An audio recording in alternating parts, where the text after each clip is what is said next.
Quand dans un pays, on ne peut plus diffuser l'énergie, on ne peut plus diffuser les télécommunications, on ne peut plus diffuser les services financiers, on ne peut pas avoir accès à l'alimentation et à l'eau potable, ça crée des perturbations sociales, humaines, incalculables par rapport à une stricte perte économique.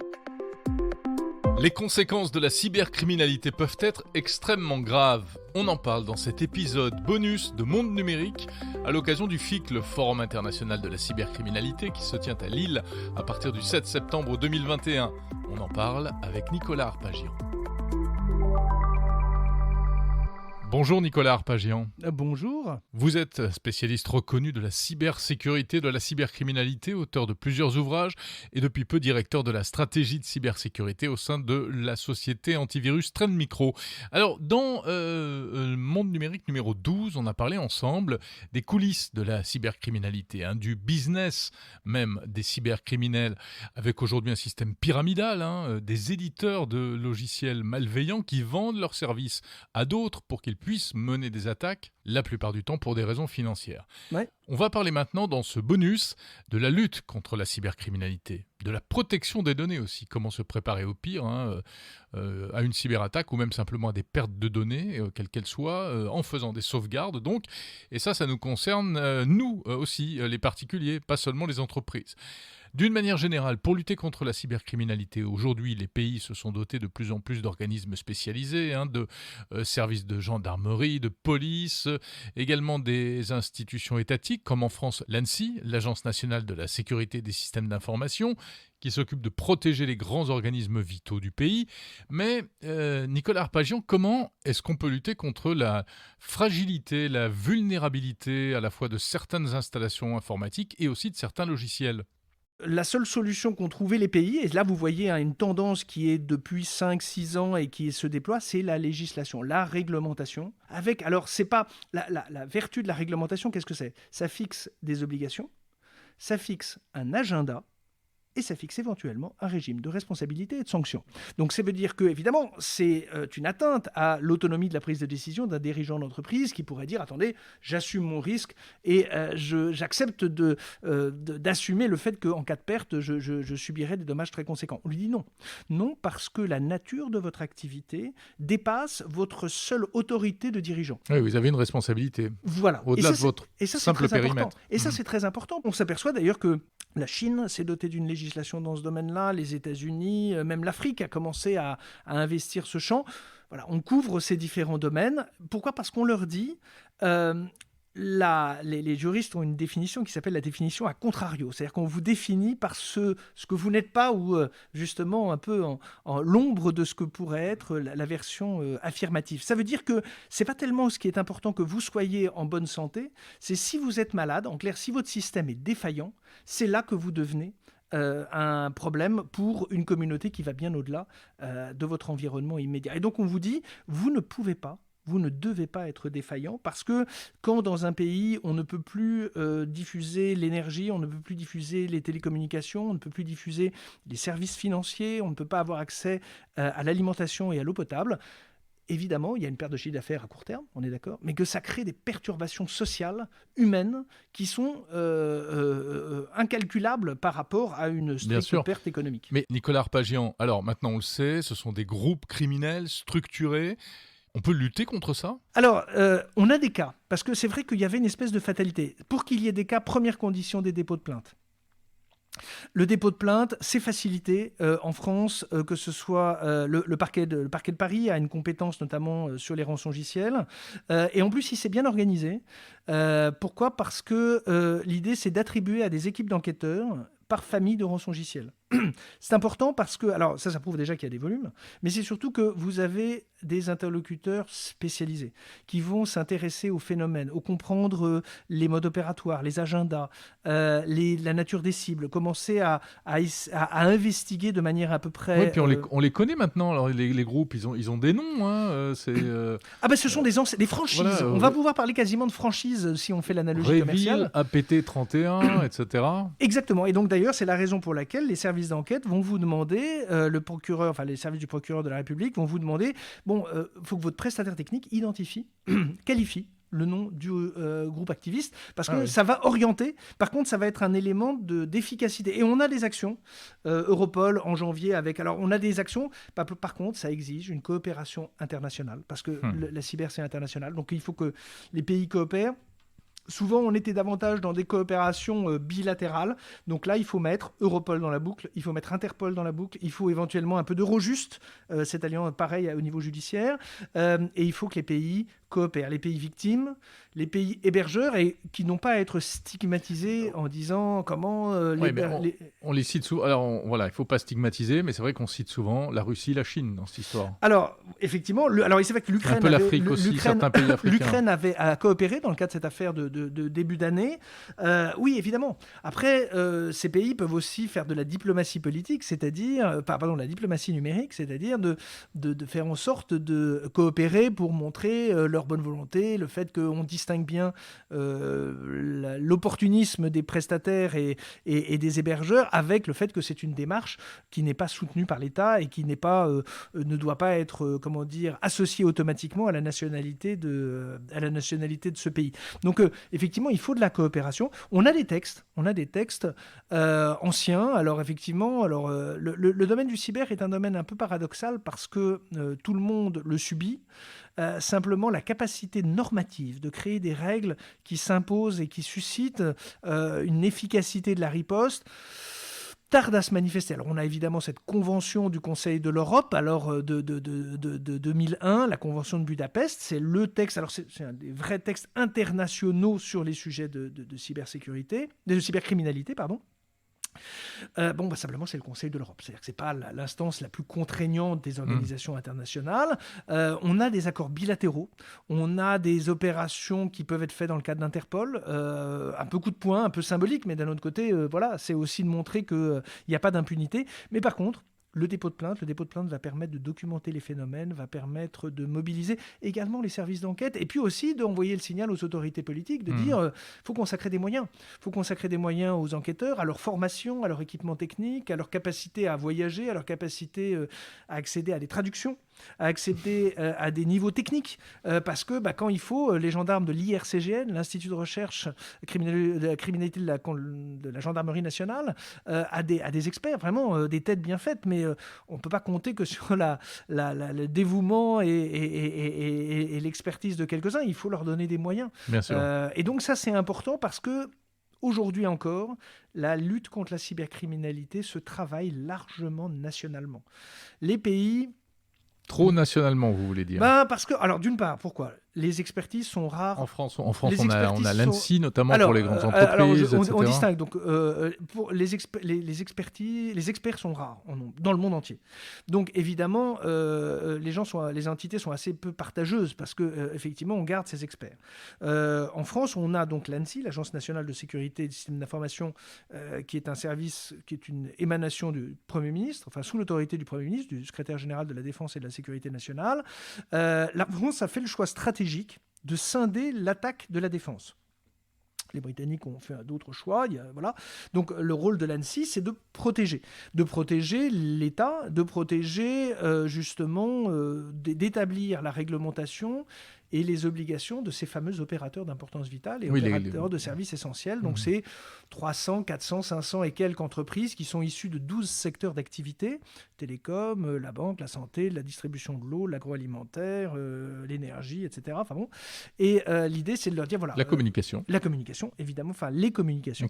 Évidemment. Et donc, c'est son rôle. Donc, on a l'ANSSI. On a ensuite des services du ministère des Armées qui conduisent les opérations offensive, puisque ça c'est délibérément.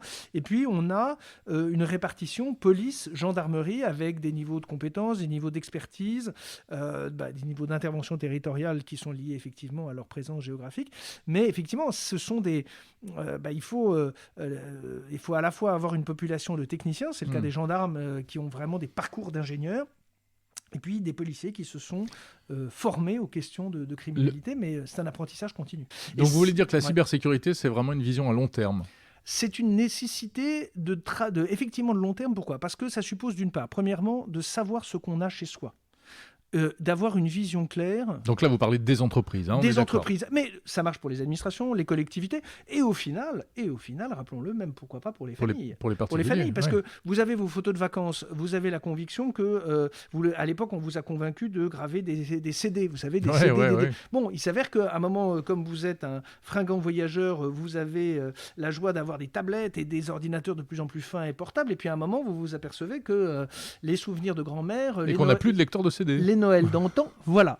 Et donc, vous n'avez plus de lecteur de CD. Donc là encore, cet échelonnement technologique, il faut l'avoir à l'esprit. De se dire, tiens, pareil, j'ai un disque dur, mais qui n'est pas forcément... qui peut subir les affres des déménagements successifs, qui n'est pas forcément disponible. Donc ça va obliger...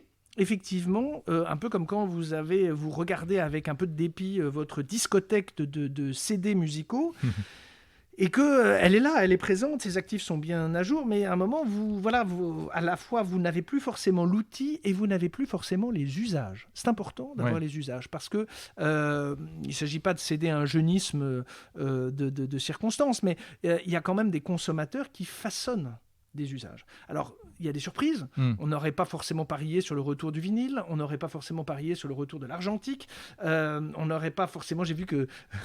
on évoquait même la cassette audio. Voilà, la cassette audio qui semblait quand même avoir quelques fragilités quand même. Mais il fallait d'ailleurs avoir un crayon éventuellement pour pouvoir la remonter le cas échéant. Et donc, on va quand même se dire que il y a des surprises. Bon, c'est comme les pattes d'éléphant. Les pattes d'éléphant, je n'avais pas parié sur le retour des cols Pélatard et des pattes d'éléphant, mais on voit bien on parle de la cybersécurité aux pattes d'EF. Il y a des usages. Et on ne peut pas lutter forcément contre les usages. Et donc, ça veut dire qu'il faut avoir aussi une conscience et une connaissance des pratiques des uns et des autres, et que ce n'est pas uniquement... et d'ailleurs, on l'a vu, des outils technologiques qui n'ont pas trouvé leur débouché, leur utilité. Donc, mais là, ce dont vous parlez, c'est protéger ces données pour éviter qu'elles s'abîment, qu'elles se perdent, que les supports se cassent, etc. C'est pas tellement le risque d'une malveillance extérieure. Alors, en fait, je pense qu'il faut penser culture du risque numérique. Le risque numérique, c'est la non-disponibilité ou l'atteinte à l'intégrité ou à la confidentialité. C'est pareil. J'ai un petit trésor personnel, familial, c'est des photos, c'est de la musique, etc. Exactement, c'est l'enregistrement de votre grand-mère, c'est des souvenirs de vacances, c'est l'historique de votre vie sentimentale. C'est un actif, ça a une valeur et ce n'est pas substituable, ce n'est pas remplaçable. Si vous avez perdu le prix Goncourt 1992, vous pouvez racheter le prix Goncourt 1992. Là, vous avez... Et donc, c'est un actif qui a de la valeur. La valeur, c'est quelque chose qui ne se... quelquefois s'apprécie en termes monétaires, mais une dimension émotionnelle. Dans une entreprise, il y a des actifs qui ne sont pas immédiatement monétisables. Et ce qui est... pour ça que moi, je fais de moins en moins le distinguo entre les particuliers, les entreprises, enfin les clients professionnels, parce que au final, vous avez d'ailleurs quelquefois des particuliers qui ont de plus en plus des équipements qui, en termes de performance, en termes d'efficacité, sont tout à fait comparables à celui d'un salarié d'entreprise. Deuxièmement, les particuliers ont des vies numériques, que ce soit justement dans leurs loisirs, que ce soit dans leur vie personnelle et même dans leur vie professionnel avec un site à gérer, que ce soit sur un réseau social professionnel du type LinkedIn. Effectivement, il faut gérer son actif, gérer son patrimoine. On était plus tranquille avec les photos papier qu'on laissait moisir dans une boîte à chaussures, mais qu'un jour ou l'autre, on finissait par retrouver. C'est vrai, et puis ça a changé, parce que ces boîtes à chaussures, et c'est vrai que c'est tout à fait intéressant de faire cette analogie, parce que avant, il y avait une notion d'oubli social. L'oubli social, c'est ce qui faisait qu'il n'y avait a priori de difficulté pour personne d'aller dans une kermesse de village et d'avoir un brocanteur qui vendait des vieilles photos. Des vieilles photos, et d'ailleurs qui pouvaient servir pour décorer éventuellement, je sais pas, un restaurant ou un salon avec des encadrements vintage, enfin un petit côté un peu sépia et tout à fait suranné et sympathique. Aujourd'hui, si on avait cette photo numérisée, en fait, se pose la question de dire, attendez, aujourd'hui, l'oubli social ne peut pas être considéré comme acquis, Et effectivement, selon la définition de ce qu'est une donnée personnelle, rappelons-le, c'est une donnée qui permet d'identifier quelqu'un ou de le rendre identifiable. En fait, si vous avez une photo, si vous avez juste un nom, une date de naissance ou un nom et un lieu de naissance, on peut retrouver quelqu'un qui n'a pas d'ailleurs eu une existence sociale flamboyante forcément, c'est-à-dire que ce n'est pas une personnalité, mais par contre, on peut avoir... Et donc, ce changement, et c'est pour ça que je parlais que les usages ont une vraie importance, va faire qu'on peut tout à fait considérer que cet actif, il a une vie qui va bien au-delà justement de la simple actualité du cliché. Et ça va changer beaucoup de choses. C'est pour ça qu'on ne peut pas et on ne doit pas distinguer les usages numériques des technologies disponibles. Il y a des choses que la technologie rend possible, il faut en être conscient parce que ça va créer de nouveaux usages. Et puis quelquefois, il y a des fausses bonnes idées ou des idées qui a priori ne décollent pas parce que effectivement, il y a eu des fulgurances au moment où vous êtes lancé dans la chanson et dans la musique, Jérôme. Bien sûr, oui. Vous aviez votre compte MySpace, il fallait avoir son compte MySpace, c'était indispensable. Puis à un moment, manifestement, il y a eu un effritement. Alors MySpace existe toujours, est toujours en ligne, disponible, mais manifestement, c'est plus le lieu où ça se passe pour les musiciens en herbe. On a vu comme ça des écosystèmes. On peut avoir un outil qui existe techniquement, fonctionne, mais s'il n'y a pas cet usage, en fait, effectivement, ça reste quelque chose de minoritaire et d'inerte. Et donc, c'est pour ça qu'il faut toujours se dire comment je peux comprendre les usages numériques de manière à ce qu'ils ne viennent pas porter préjudice, fragiliser une organisation. Très concrètement, pour les gens qui nous écoutent, ça veut dire quoi ? Qu'est-ce qu'il faut faire de nos photos de vacances ? Alors, il faudrait... En fait, il ne s'agit pas de se comporter comme un patron de centrale nucléaire. Vous savez, dans l'industrie nucléaire, qu'est-ce qu'on fait ? Il y a un engagement, parce qu'on travaille sur des cycles extrêmement longs, de garder une maîtrise des outils technologiques avec une maintenance des capacités de lecture et d'exploitation des informations qui sont stockées. Parce que effectivement, les générations ont passé, et donc, effectivement, si vous aviez des floppy disks, vous savez, ces disques souples, alors ils ont... C'est joli, mais on n'en fait pas grand-chose aujourd'hui. Voilà, et donc ça veut dire qu'il faut avoir un lecteur, il faut avoir quelqu'un qui sache l'utiliser, il faut avoir ensuite quelqu'un... Alors après, vous avez des choix stratégiques. Est-ce que je convertis ces données sur d'autres supports, ou au contraire, est-ce que je maintiens la capacité à pouvoir les exploiter ? Il y a une solution quand même assez facile aujourd'hui, qui se fait même de manière automatique, c'est le cloud.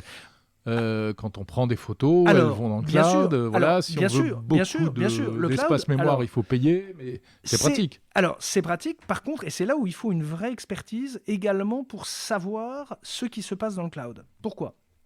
Parce que, il y a une formule qui est appréciée par les uns, décriée par les autres, qui est de définir le cloud comme l'ordinateur de quelqu'un d'autre.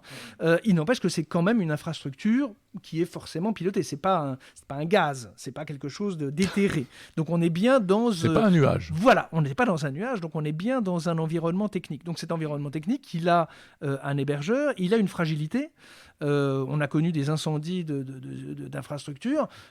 Effectivement, s'il y a une destruction physique du seul bâtiment dans lequel se trouve le seul serveur hébergeant vos données, la technologie cloud ne sauvera pas l'accès à ces informations. Mais est-ce qu'aujourd'hui, par exemple, si je confie toutes mes photos à Apple ou à Google, je peux me dormir sur mes deux oreilles ? Alors, sans faire de la promotion de telle ou telle entité, évidemment, la logique du cloud, qu'est-ce que c'est ? C'est la duplication.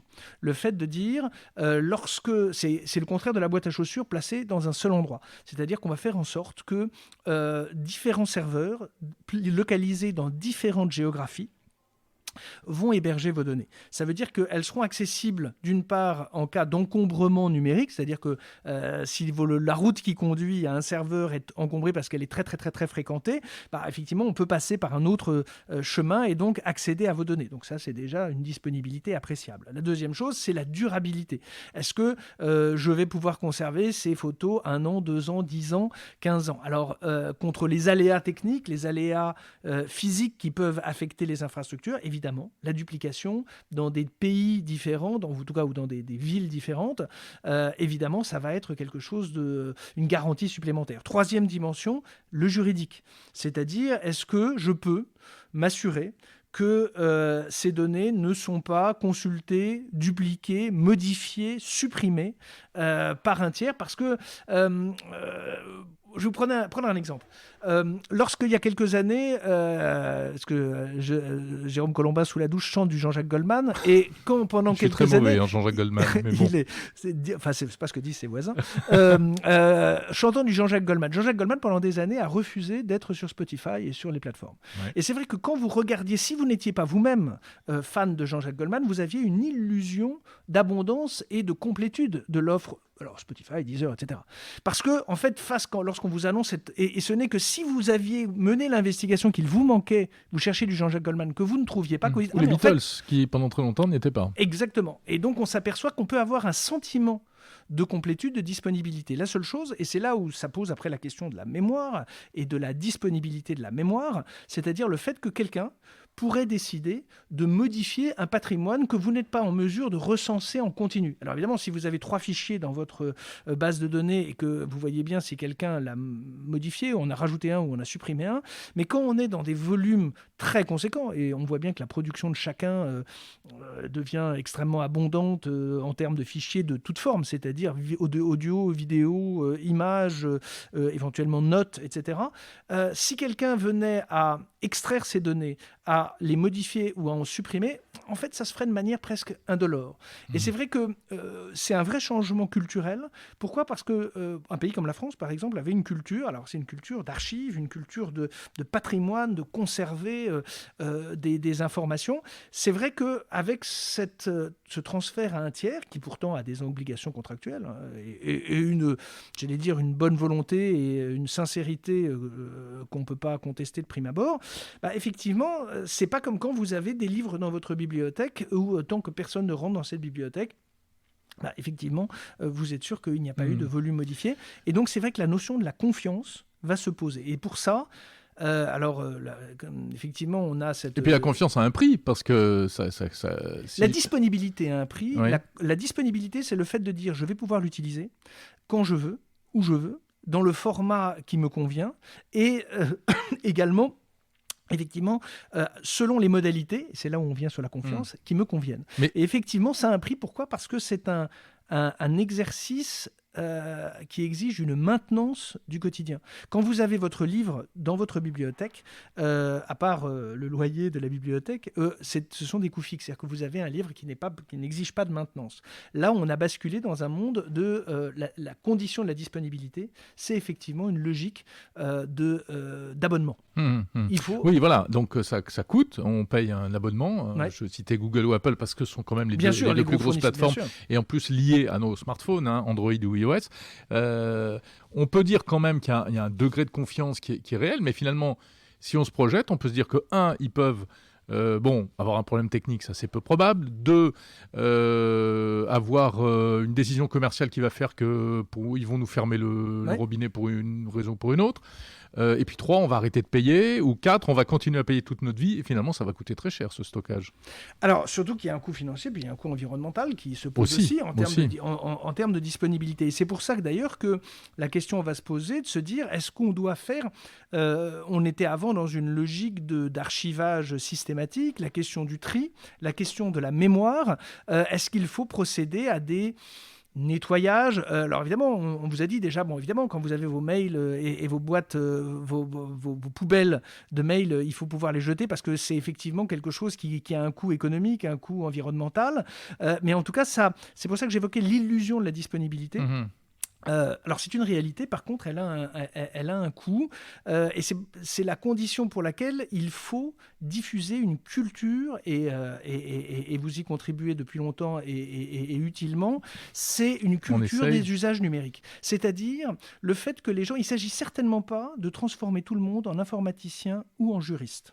Par contre, on ne peut pas avoir un téléphone de très bonne qualité, avec une connexion à très haut débit, une fibre à la maison ou au bureau, et être, j'allais dire, un usager passif d'une technologie développée par d'autres. Parce que nous avons, et nous aurons, mais alors de plus en plus, des arbitrages à faire en tant que citoyen, en tant que consommateur, en tant qu'électeur, sur des usages numériques. Et ça, il ne s'agit certainement pas de dire tous informaticiens, tous geeks, mais par contre, il n'y a pas de fatalité à ne pas comprendre un certain nombre d'enjeux liés à la conception des outils, liés au coût technique, environnemental et financier des outils et aux faiblesses et aux difficultés qui pourraient naître d'un usage malveillant. Alors évidemment, on aborde ça de manière, ça peut paraître un peu lourd en se disant mais ça fait beaucoup de dimensions. Simplement, c'est comprendre, c'est un peu comme, c'est comprendre une mécanique et on aura des citoyens, des décideurs de plus en plus éclairés. C'est vrai que c'est la valorisation. Alors il y a un terme souvent qui est galvaudé, qui est le terme de hacker. Moi, je plaide et je milite pour que ce terme de hacker soit diffusé. Alors, évidemment, qu'est-ce que c'est qu'un hacker ? C'est un homme, une femme qui, quand elle voit une technologie, d'une part, cherche à la comprendre. C'est-à-dire comment ça marche. Et je pense qu'il est salutaire que les gens, quelles que soient les choses, se disent à chaque fois, tiens, comment ça marche. Alors, ça n'empêche pas l'émerveillement devant un beau spectacle, mais quand même de se dire, tiens, comment ça marche. Deuxièmement, c'est effectivement de se dire, tiens, est-ce que les fonctionnalités, est-ce que est-ce que ça me convient ? Est-ce qu'il y en a qui me gênent ou est-ce qu'il y en a qui me manquent ? Et si vous vous mettez en tête de se dire, tiens, j'aimerais bien me rajouter un truc, c'est-à-dire que vous avez un goût pour se dire, j'aimerais que ce soit mieux pour moi. Mieux pour moi parce que ça consommera moins peut-être, ou pour vous, ah ben non, ça me permettra d'accéder à une information qui me manque. Par exemple, un exemple précis. Un logiciel. Sur un logiciel, c'est sur un équipement. Alors en fait, c'est de se dire, voilà, moi je n'aime pas que ça prenne ma géolocalisation. Ah bon, alors pourquoi ? À quoi ça sert ? Qu'est-ce que je peux retirer ? Par contre, moi j'aimerais bien de savoir, j'ai 5 personnes, alors il y a des fonctionnalités qui le permettent maintenant, j'ai 3 personnes de mon entourage, ça par contre j'aimerais, c'est-à-dire de pouvoir piloter des fonctionnalités qui correspondent à ma volonté d'aujourd'hui. D'ailleurs, qui va peut-être pouvoir évoluer, parce que par exemple, je peux peut-être dire mes enfants, tant qu'ils sont en très bas âge, je tiens à les surveiller, puis après, l'âge venant, ils vont gagner en autonomie, et donc je serai dans un contrôle beaucoup plus distant, voire inexistant. Donc, c'est d'avoir une vraie curiosité de se dire, tiens, qu'est-ce que j'aimerais avoir comme fonctionnalité ? Parce que ça suscite une tournure d'esprit qui est salutaire et qui crée et diffuse l'esprit d'innovation, de se dire je ne me contente pas d'un cahier des charges établi par d'autres. Et donc, ce qui va faire que je vais être à même de peut-être trouver des nouvelles fonctionnalités et surtout d'apprécier l'éventuel empiètement qui pourrait venir sur mon intimité, sur ma vie privée, sur des choix technologiques qui ne me conviendraient pas en termes de coûts énergétiques ou autres. Et donc, on aurait des gens plus à même d'apprécier. Donc, vous voulez dire qu'on a besoin des hackers ? Il faut des hackers dans l'état d'esprit de la gestion privée des entreprises et publique. Et également dans le domaine juridique. Pas tous avocats, pas tous juristes de haut niveau, mais par contre, savoir ce que j'ai comme droit. Savoir que, oui, la vie privée, c'est un droit. Que les atteintes à la vie privée, ça mérite d'être pointé et potentiellement sanctionné. Oui, de se dire que je ne peux pas... c'est facile de copier des documents, de copier des images, mais il y a un truc qui s'appelle la propriété intellectuelle. Et donc, mais le hacker, il s'en fiche de tout ça ?